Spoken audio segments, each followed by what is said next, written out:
second thing I wanted to ask you, you may have answered this before. I've watched most of your Tennessee videos because I think it's a funny topic. But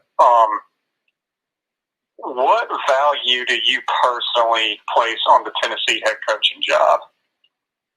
So I think this is a very interesting question because to anyone who knows anything like college football history knows that Tennessee should be a big name. The problem with that is none of the players who are being recruited right now were alive the last time Tennessee was doing anything significant.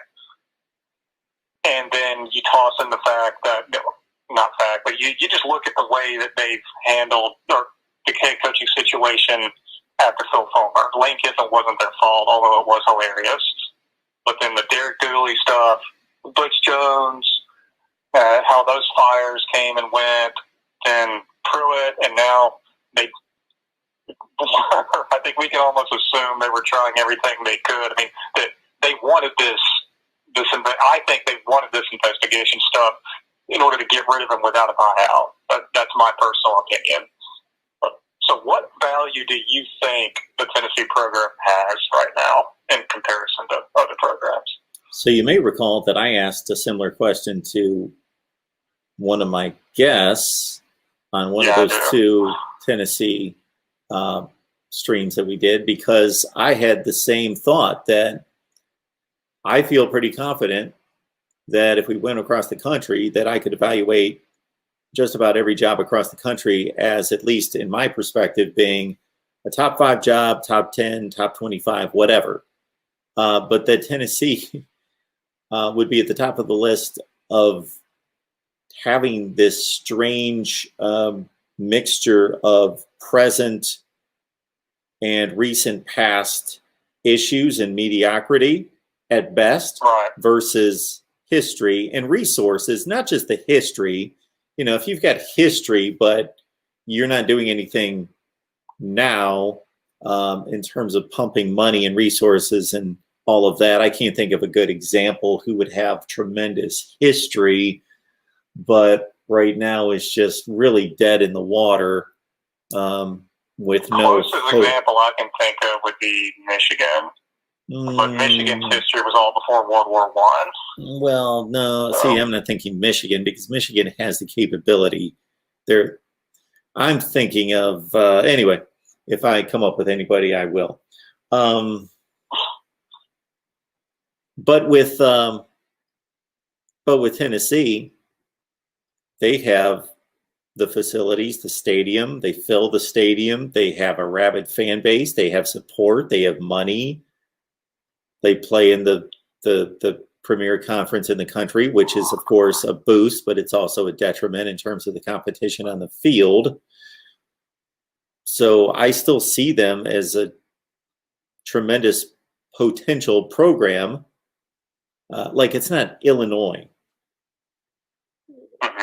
where okay, is this university going to support this football program to achieve at the level that they need to beat a Wisconsin and win a division and go to a conference championship game? Like I don't have any doubt that Tennessee's committed to winning in football. They're just screwing up and they're just hiring wrong people and they're not getting it done. But do they want to? Will they put the money and the effort toward it? Yeah. But here's the problem though, is it's no secret that Jeremy Pruitt was hired after sources say anywhere between 8 and 11 other people turned the job down. Yeah. Including, by the way, David Cutcliffe at Duke. Duke football was more desirable than Tennessee football. So when you say they're not Illinois, I'll almost put, I'm not sure who I'd rank ahead of Illinois or Duke, but the point is regardless of where they are, they're located in where they should be able to recruit easily. In the SEC, they have the money, they got the fans, they got facilities. They honestly got a pretty decent location as far as like being attracted to players. They're not in the middle of nowhere. I've been to Knoxville once or twice. Yeah. It's pretty nice. They got all that, and yet people were turning that job down because they just didn't want to deal with it. And to me, in my personal opinion, with everything going on right now, with all the investigations and apparent Title I violations and stuff, or Tier 1, it's almost like it should be even less attractive than it was back then. I'm not saying this to put Tennessee fans down in the dirt even more than they already are. I don't think it's even possible, but I'm just looking at it from an outsider's perspective. I'm trying to see any situation that this is in any way a valuable position. Like with Tom Herman, if he was offered the job, would he take it? That's a name been thrown around. Mm-hmm. And I'm like you. The name Tennessee still rings with some sort of power, hollow as it may be. It still does. So you feel like they should be able to get a head coach they want to, but every sort of evidence in the last 10 years says that they won't. Yeah. So this is the factor that I'm going to throw in that I can't verify, but I'm an outsider. I'm just a guy that watches college football, that worked in an industry that was close to college football, but not in college football, covered college football, all that sort of thing. But I'm an outsider. So what I know about Tennessee is what I know about Tennessee. Anything that everybody else can read online, I can bring in Tennessee people, a guy from 247 Sports a few times in the last couple months, and, just kind of add up what it looks like from the outside. Well, what it looks like from the outside is that the tangibles still add up to the potential of a great program.